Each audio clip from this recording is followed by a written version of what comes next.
All right, welcome back to Patrick's Projects. That's my last project from a prior video, so that's one project down. That looks like it's going to clean up pretty good. I don't know if the audio will catch it or not, but there's some blasting going on. Like, I think they're making roads over there or something. That's all Army Corps of Engineers property, so there's a lake right over in that direction. There's a reservoir just a couple miles. And so I'm hearing a bunch of blasting over there. Of course, it's going to quit now. And the audio probably won't pick it up anyway. But there was one right there. Boom. So anyway, as I said in the last video, the shop is like a total mess, but I've moved on to a new project, and I have a project for today that once this project is done, I have told myself I'm going to clean up this hell of a mess of a shop.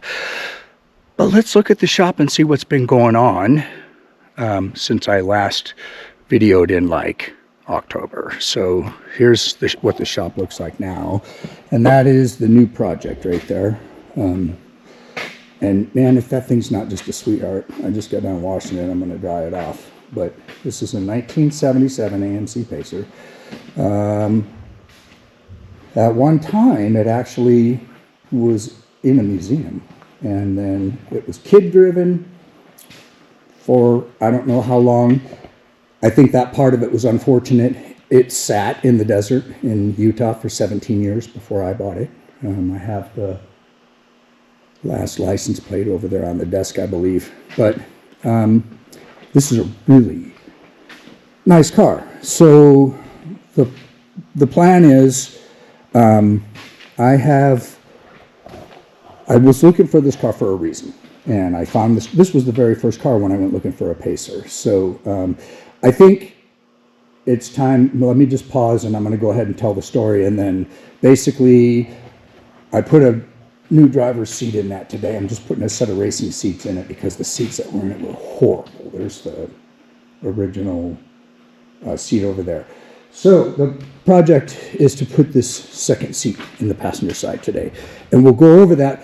But let me just go ahead and tell the story of kind of how the Pacer came to be and why it's here and what's going to go on with it. So let's get into that.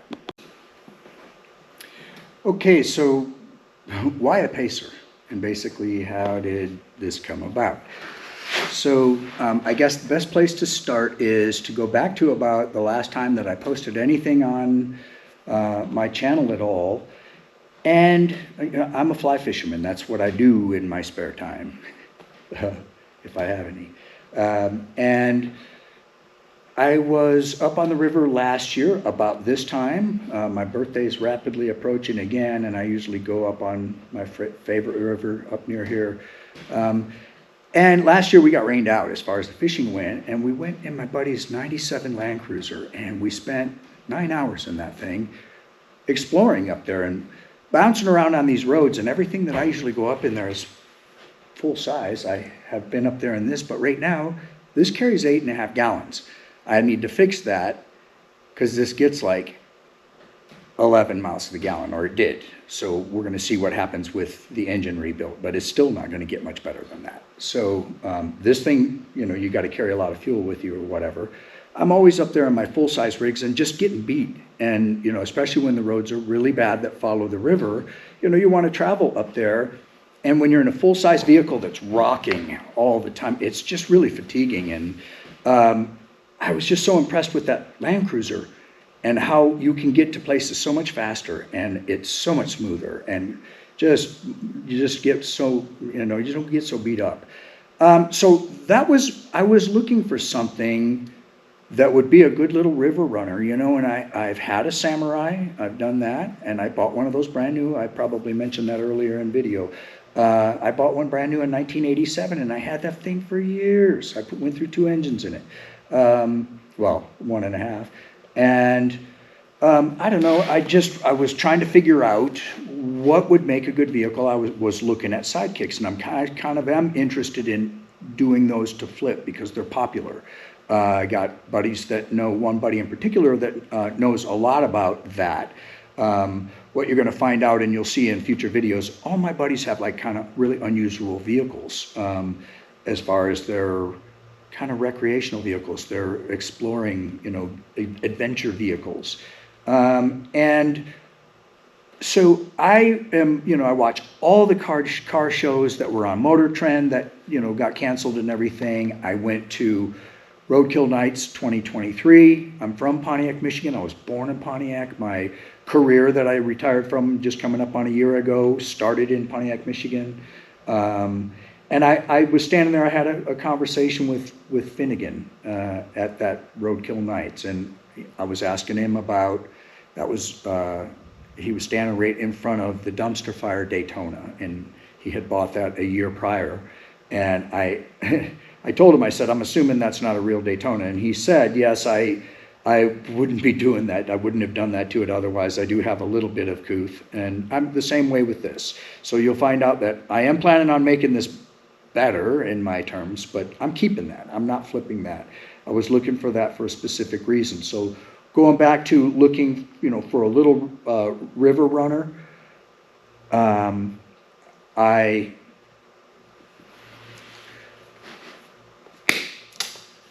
looking back to a little river for a little river. Looking back at when I was looking at cars to be a little river runner, I saw one of the last episodes of Roadkill, and they had a vehicle on there that I had never seen before, and it was one that was built on dirt every day by Dave Chappelle and Fred Williams, and it was a Pacer, and they took one out of a junkyard, and they actually put a manual transmission in it. They had the same engine in theirs that this one has, which is a 258 cubic inch, 4.2 liter inline six. Same engine as a Jeep CJ7. That's a 1977, first year of the CJ7. That was the engine combo, the 232 cubic inch or the 258, and then that's followed up with the 3-speed torque flight 727 transmission, which obviously accepts a transfer case. So, that's already Jeep running gear that's kind of under there. So I'm planning on making that four-wheel drive. And that's why I went looking for a Pacer. Well, as soon as I saw that show and got that idea, now if you look at that, the footage of that, it's on the episode where it was built is on YouTube, and I couldn't find it on Motor Trend, which was weird. I ended up finding it on YouTube, and I have since watched it. But then in the Roadkill episode that was more recent, when Dirt Every Day was the first show that was canceled. Now they've all been canceled. Dave had been trying to buy that car from them because he loved that car, and Motor Trend, apparently he makes it sound like he was having a hard time buying it from them, and eventually when they canceled his show, they gave it to him. Then he had to figure out how to get it from LA, where it was, up to his place up near Spokane, up here, near here. And that was when they came up with the idea. Finnegan couldn't be on the episode, so they had Dave come over to Twin Falls, Idaho, which I was just there at the place that they filmed it, and they put the Pacer in that salvage yard there, and started the episode from there, and then they got it running, and then road tripped it back up here to Spokane area. And so I went looking for a Pacer. That was the first one that popped up. They wanted too much money for it. It had been sitting, and I kind of, the way I remember it is I seem to have known that it had been sitting for more than 10 years, and it turned out to be 17 years. And as I mentioned earlier, that at one time had been in a museum. And I will put the link to the museum. It's still it's in Willard, Utah, just outside of Ogden. And I was on my way to go to Telluride. I was going to go to Vail for a couple days first, and then on to Telluride for several days, and then be coming back. And I was going to go right through that area. And so that, I had to kind of aggressively deal. I had just shot them an offer, and I think I offended them because it was less than half of what they were asking for it. So the night before I left on that trip, I said, I got to try this one more time. And I shot him an offer that I felt was very reasonable, because I was taking a lot of chances on that car. I mean, If it didn't run, it didn't run, whatever. If it needed an engine, it needed an engine. It looked like it was pretty solid, but I was buying it sight unseen. And so we came to an agreement, and I had to, this was in February, I had to dig the snow off my trailer in the morning. I left about an hour later than I was planning on getting on the road, heading that way. Had to dig my tilt bed trailer out and get hooked up to that. I had to dig out in front of it so I could even hook up to it and then get all the snow off it. Headed out on the road. I got there that evening, and I did not know I was going to a museum. And this place was really, really cool. If I figure out in my editing, I'll try and post some pictures. I know I'll eventually figure that out, but like I said, I haven't been posting anything for a reason, and the editing thing is a big part of it. But I do have some neat pictures of it, and if you're ever in that area, contact these people if you're planning on going that way, because the Sons still curate this museum. Apparently the gentleman that, it was his collection, he's been, apparently he passed away about 5 years ago. The day that I picked that car up in February, they had just done a tour that day, and there's some really neat stuff to see in there. And the guy liked really eclectic things, so there's like an AMPA car in there, but all the examples that he have are really super nice. Well, as it turned out, when once I got this car, I mean, he must have acquired it when it wasn't that old, because it has like almost 52,000 miles on it right now, but I've put a couple thousand miles on that thing recently. And it had 50,000 miles on it, and so he got it. That's a 77, and he got it from the pictures I found in the glove box. There's like an inch stack of photographs of when this guy acquired that car, and he pulled the engine out of it and painted the engine and detailed under the hood. It's pretty crazy, the photos that I found. It was really neat, and and then there's a sign right over here that all of the cars in that museum had a sign in them. Here's the license plate. What did I do with that sign? I was going to hang it up here on the wall. Oh, there it is right there. So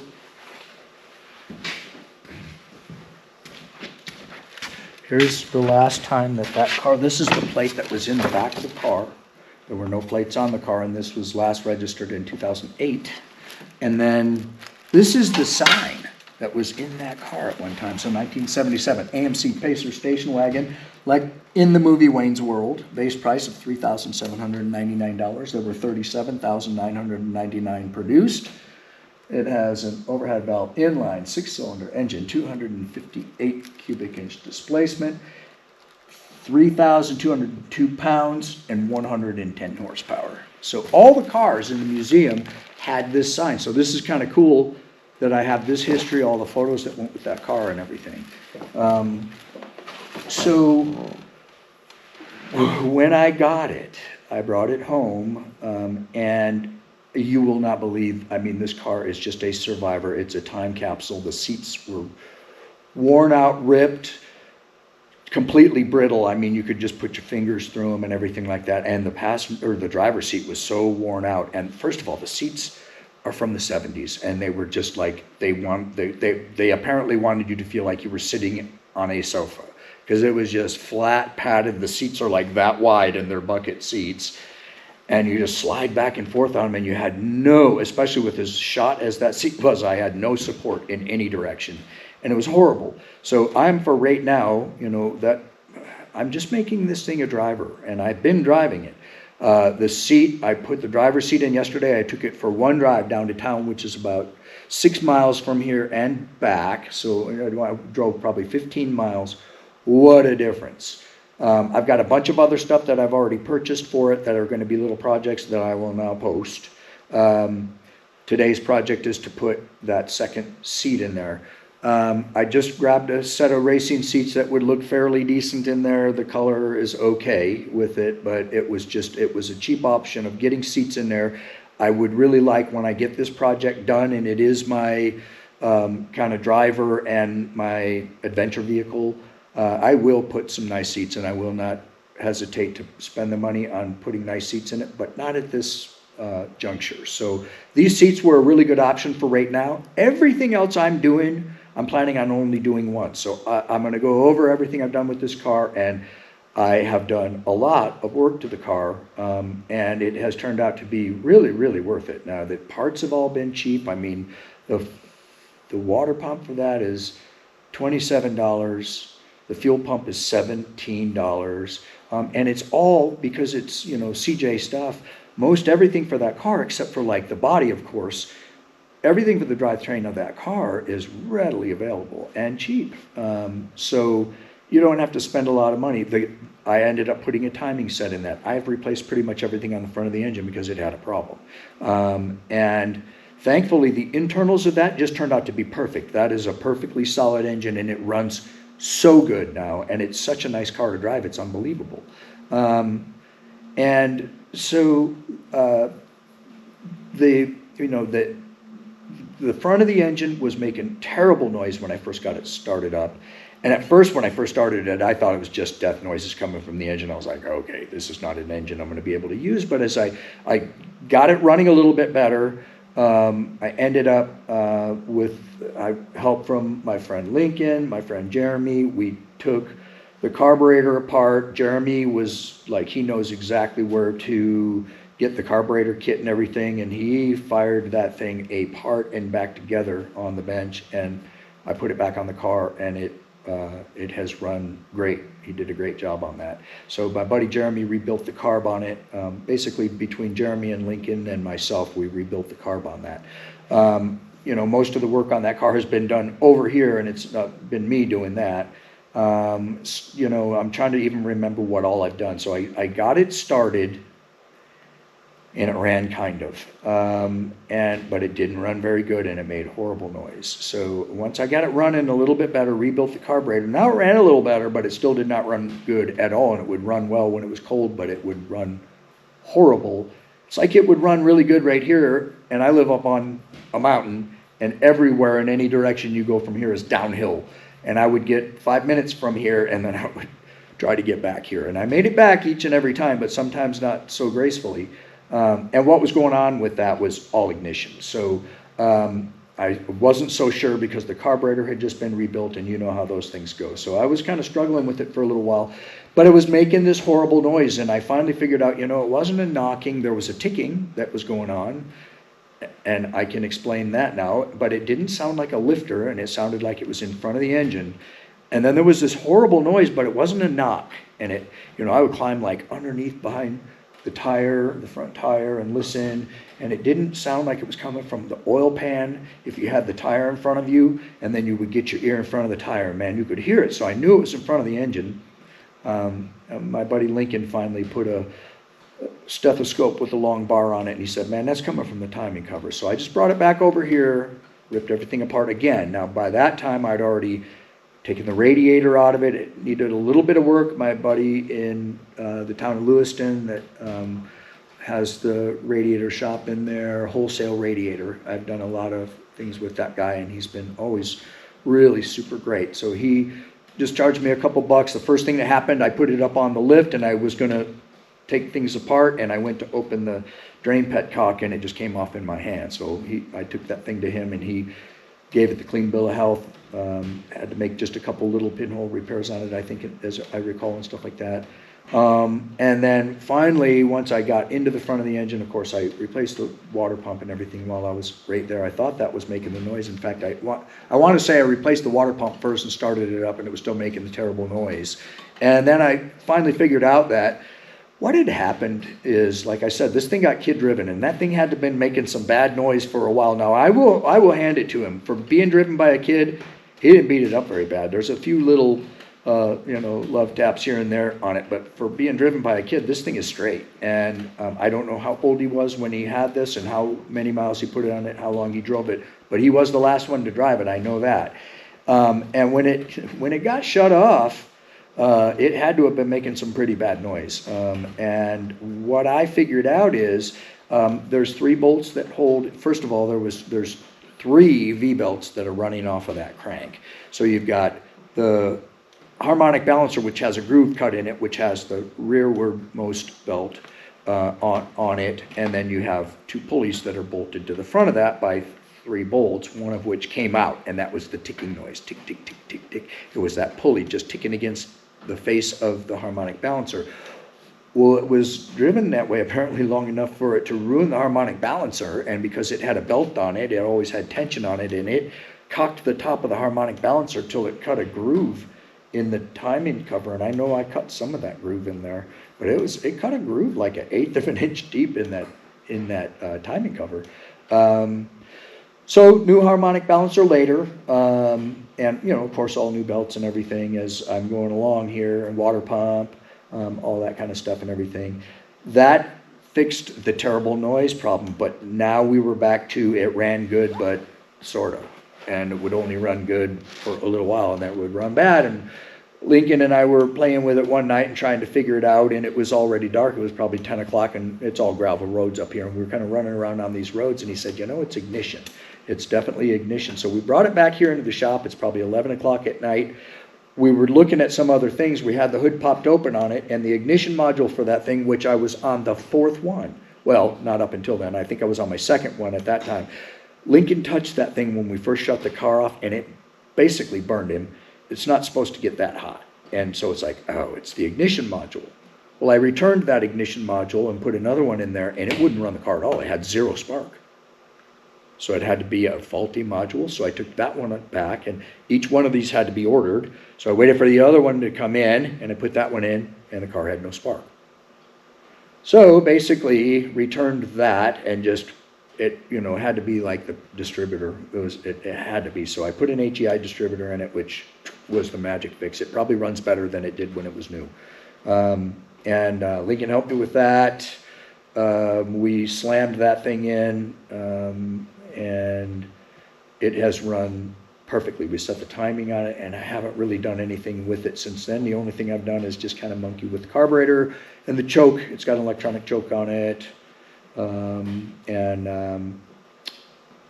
than that, I just kind of cleaned it up.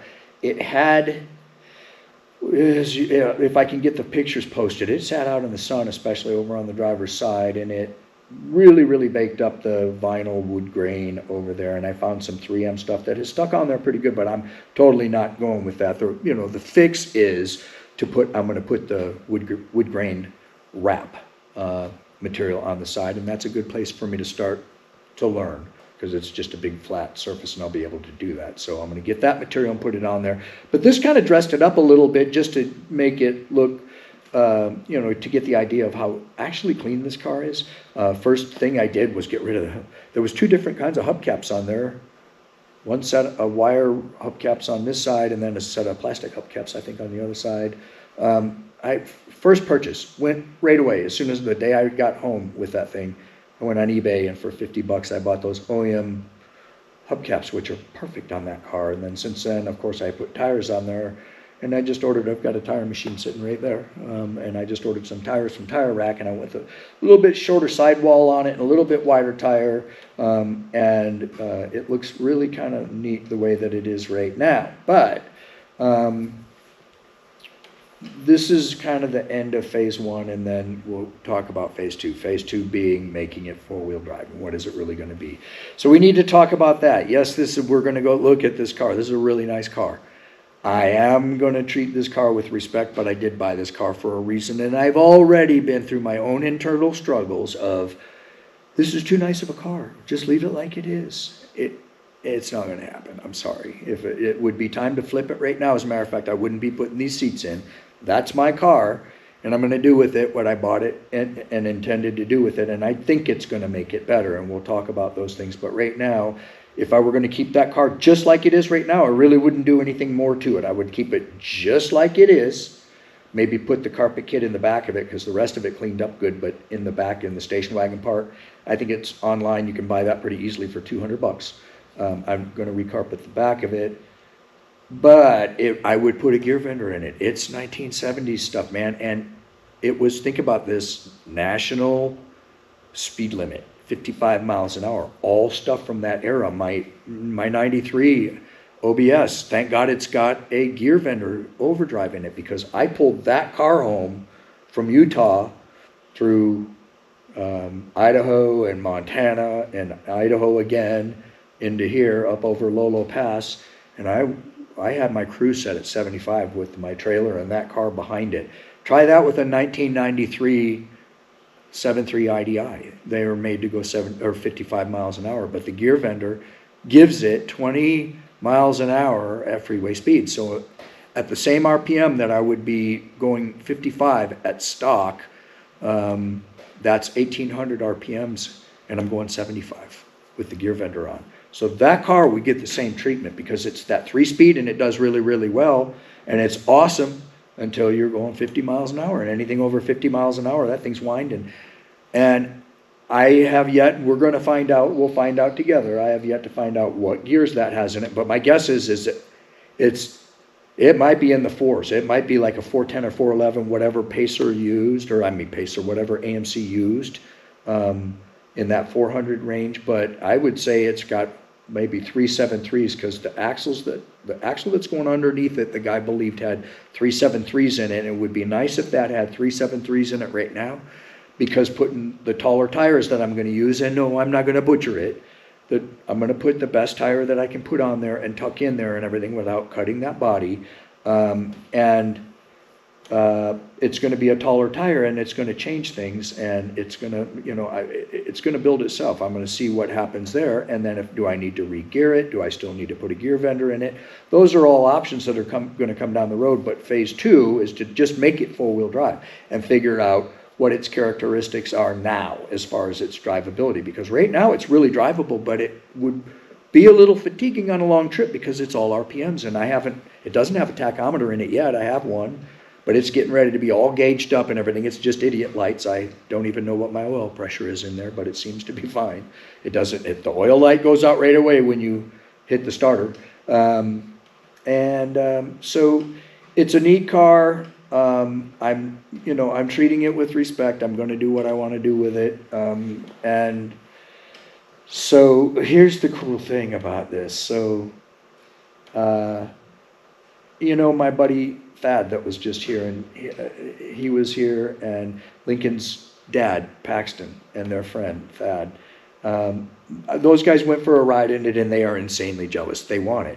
And Thad said it best. He looked at me and he said, "Brother, man, we were raised to hate those things." And then he went for a ride in it, and it's crazy.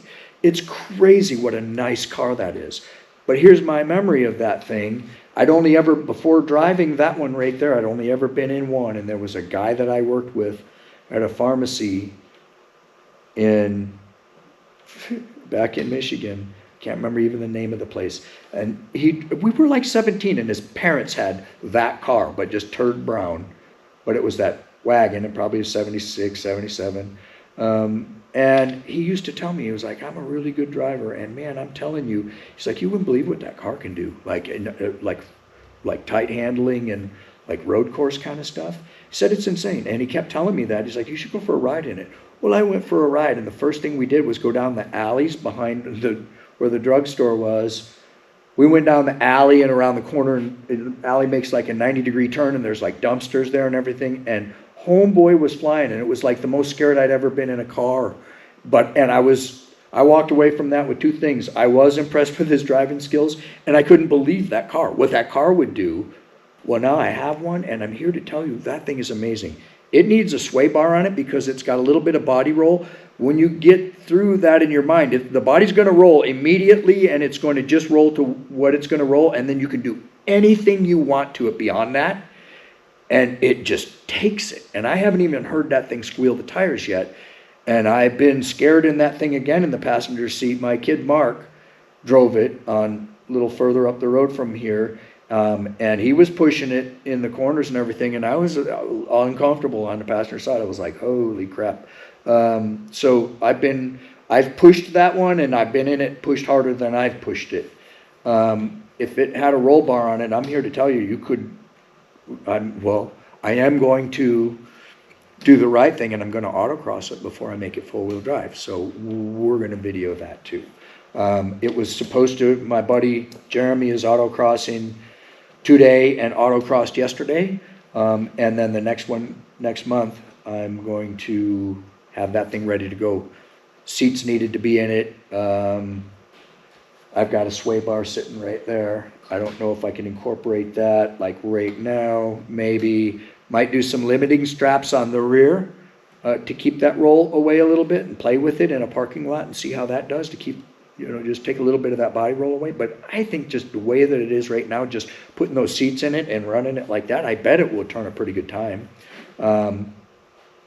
I've never done autocross before either, so I'm really looking forward to doing that. So that's something fun to do with that car, and I'll post it right here on my channel. So that's coming up in a month.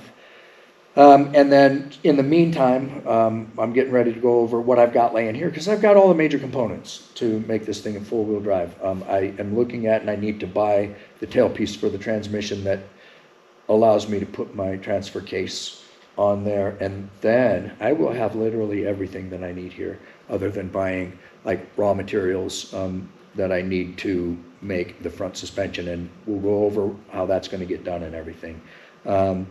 This is going to be a cool project. Getting back to the, if you think I'm doing the wrong thing to that car, I'm sorry. But here's the thing. I was raised to hate those, and I love this car, and I'm keeping this car. I'm going to do what I bought that car for, because I think it's perfect. I've already taken it to the river with no more ground clearance than it has. It's already been where it's going to live its life. I just need four-wheel drive to get off the roads now. But it did really well up there. I've already taken it for a day of fishing to see how it was going to be, just to like fish out of that car. And next I want to go camping too, because it has an insane amount of space in the back of that thing. I can fold those seats down, and literally I can sleep in the back of that car. Two people can actually sleep in the back of that car if they're not taller than me, which is pretty crazy. And because it's a small car, but it's a big car on the inside, and they nailed it. That was what the idea was, is they wanted a full-size interior in a small car. So that is the second car with rack and pinion steering, the first being the Ford Pinto, but it's the second US built car with rack and pinion steering. And it does have a coil over, it's not McPherson strut. They look like they're conventional shocks, but they're inside the coil springs on the front. And then it's a leaf spring rear end. We're going to go over everything that's here, and it's insane how this thing is coming together with just what I have here. And I will tell you this, I don't talk about my cars and how much I spent on them and things, but I will tell you that everything that I have right now to make that four-wheel drive, and I pretty much have everything, I only have $450 invested in all this stuff right here. I found a transfer case for $50, and I found the axles and rear leaf springs and front drive shaft and all the stuff that I need for the front end. I don't have the links, and we'll talk about what that came from, but I'm building my own links anyway, so I didn't need them. But man, everything that I've got right here, I found the axles for $400 on classifieds, and I found that transfer case for $50. A guy needed the transmission, but not the transfer case. There's nothing wrong with the transfer case. And that was in, I want to say that came out of like a half-ton, like GM something, but was behind a LS motor, I believe. And I don't know. I don't remember what the guy was actually putting an LS in a square body, a pretty nice square body, and he needed the tranny but didn't need the transfer case. So my score. So yeah, it wasn't very expensive to source all the parts to do this. So I don't have very much money. I really did well on this car. And now the thing is that I have done well, and I respect the people that I bought this car from. And in fact, I have, there's the widow of the gentleman who had the collection. I've got a couple of the cars that I'm interested in there. And I reached out to her. I sent her some pictures of the Pacer, told her how much I love it, that I'm keeping it. I promised her that when I bought it. And so I have another really neat car that I'm interested in buying from there. Whether I buy it or Lincoln or Jeremy or somebody else from the shop, Tucker, whether one of those guys buys it or me, it's up our alley. And we can talk about that one later too. But so this car came from a really neat place. I think that I did really well on this car, and now I could flip it right now and make a bunch of money on this car. I've seen, if you look at Bring a Trailer and look at what their site, what some of the hammer prices are on AMC Pacers, there's cars that are basically like this car. And this car is as solid gets, and you'll see all of it on video. But I've seen hammer prices of like in the 20,000s on this car. That said, I had always kind of planned on, we talked a little bit about wrap. I'm probably gonna play, once I learn with the wrap, I'm probably gonna play with wrapping this car a little bit. I would love to see when I get it done, because there's plans for once, accessorizing it once it's four-wheel drive. And I would like to see it just kind of all matte black once. But the great thing about that is that you can wrap it and leave a wrap will last a good 4 years. And it protects the original, because this is patinaed. It's got the original patina on it. I'm not going to change it. And I have a very good friend, my buddy Brian's mother, my good friend Jenny Lynn, told me, she said, no, Patrick, you cannot change the color of that car. That makes the car. And I'm tending to really agree with that. So I brought it home when she told me that and cleaned it up a little bit more to where it is right now. And it actually can be cleaned up even a little bit more. But I have figured out that the paint is original except for the passenger door, and it doesn't really match. And now that I know that, I see it all the time. But I saw from the very beginning there's a big curtain in the paint on that. But that's all stuff that can, I'm just going to kind of leave it the way that it is, because that is a time capsule, and it shows its little faults and stuff, but every single piece of trim almost is on this car. The rubber trim is missing, but all the stainless trim is on this car. I've got one little piece that needs to be worked on. Other than that, all the stainless on this car is like perfect. Source that out. Find that. That's worth its weight in gold right there. So there's a lot of really cool stuff on this car I take care of my cars. So I don't just beat on them. This thing is in as good a shape as it was when I first bought it. It's in better shape, and this thing will do nothing but get better. But I've had this thing for several years, and I've driven it a lot, and I just haven't beat it up. I take care of it. It just gets better as time goes on. That's how I like to run my cars. And when I find something I'm in love with, I just keep it. I'll keep that. I'll keep that. And so I guess what we'll do is kind of go over what I have laying here on the floor, because the shop is going to get cleaned up, and then we're going to go ahead and we're going to put the seat in the car. It's like 12:30, so I got plenty of time. It took me a couple of hours to put that seat in, but I've already got that one assembled with the slider on it and everything. So basically all we got to do is just make the brackets that adapt those sliders to the original mounting location in the car, and it wasn't really that hard to do on the driver's side. So let's take a look at this stuff, and then let's take a look at the car. Actually, let's take a look at the car first, and then we'll take a look at this stuff.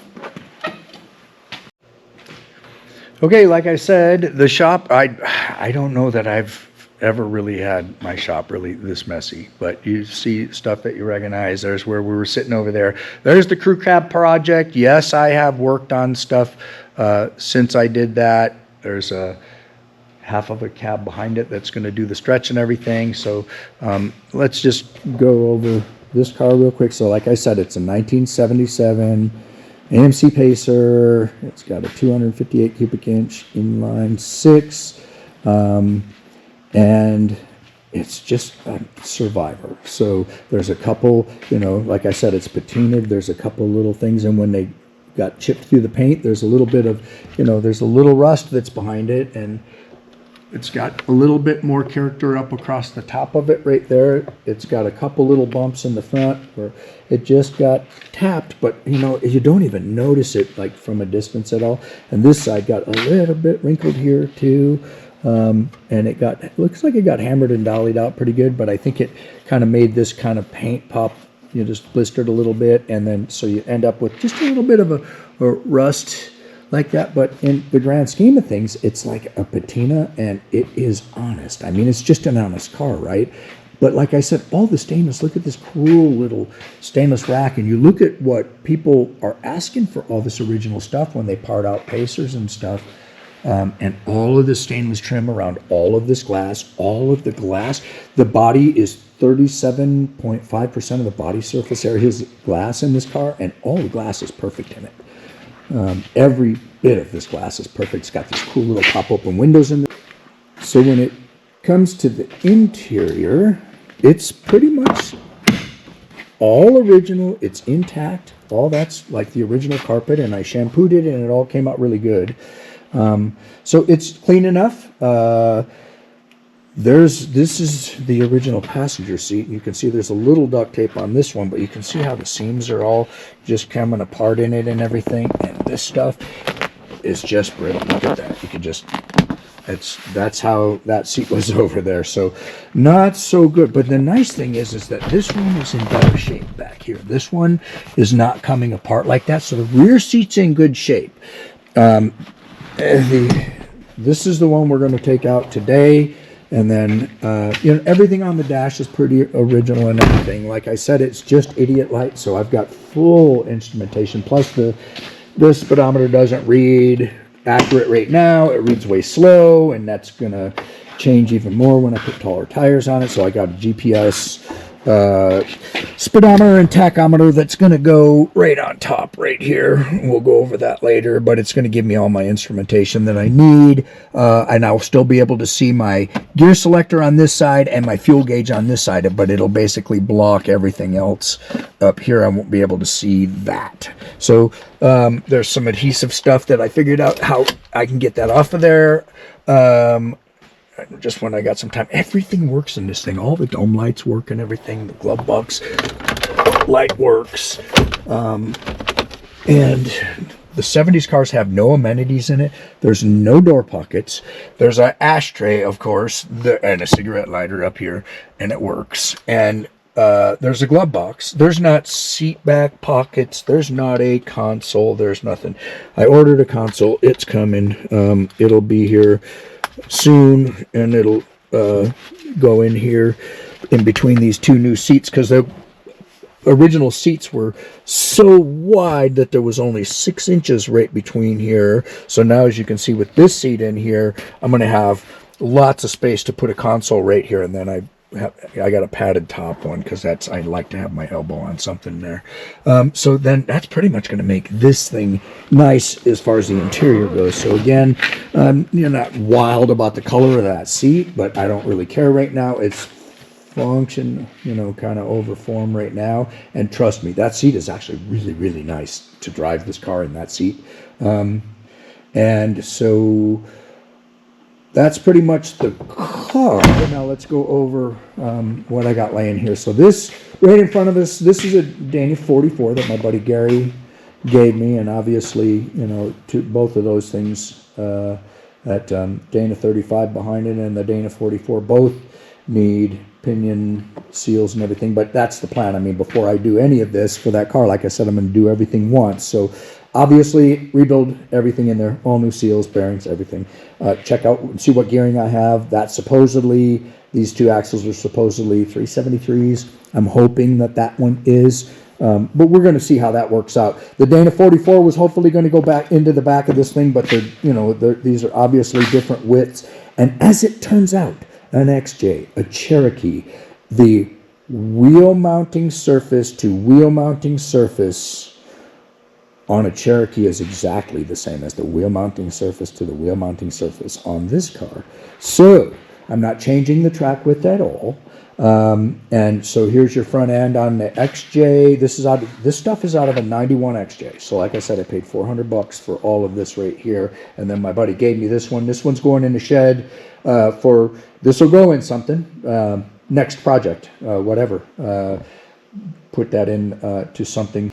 So as far as the rear end goes, again, that's a leaf spring. So once we get this thing up on the lift and I can video under there, you'll see the leaf spring that's underneath that car right now is like pretty flat. And this one is really arched, which is going to give you quite a bit of lift. And, fine tuning it can probably be done with shackles and stuff like that. But I think that's going to give me about the amount of lift that I'm probably going to need.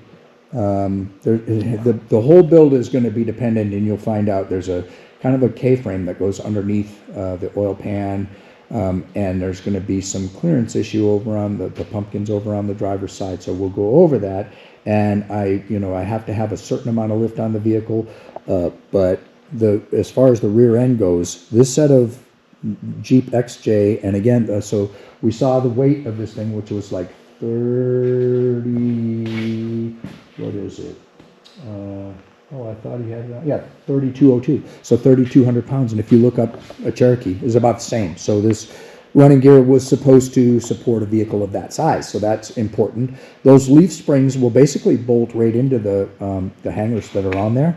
The only problem with this rear end is that these are they need to be moved just 1 inch outboard in order to be right directly under the leaf springs, and then it bolts right into the car. So, and in reality, you would probably cut these anyway, because you're going to want to set your pinion angle. So when that'll all get done at one time, I'll move those outward and get the pinion angle set once we know what the ride height's going to be and everything.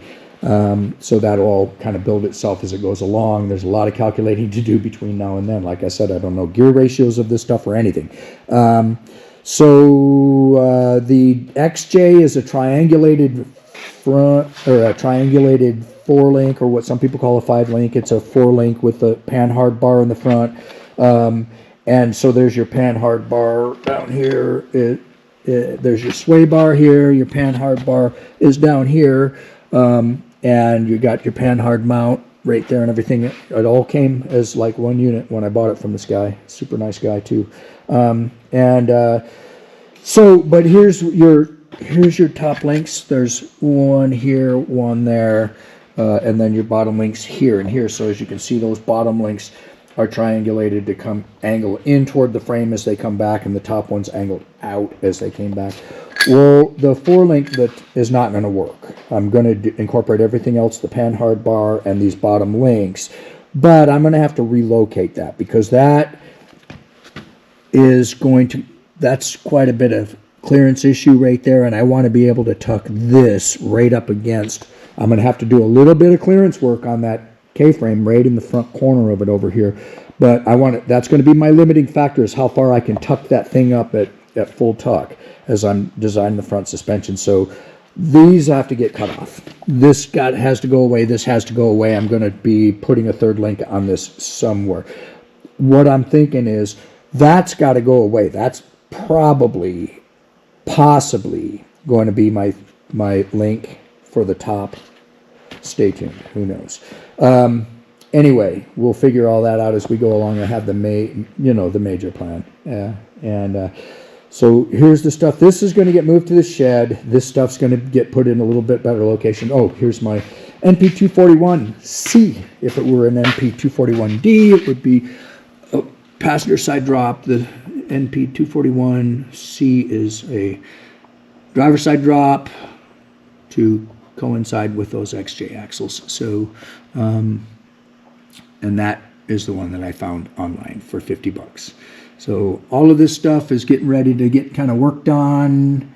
All new seals, bearings, all that kind of stuff and everything, and ready to go in.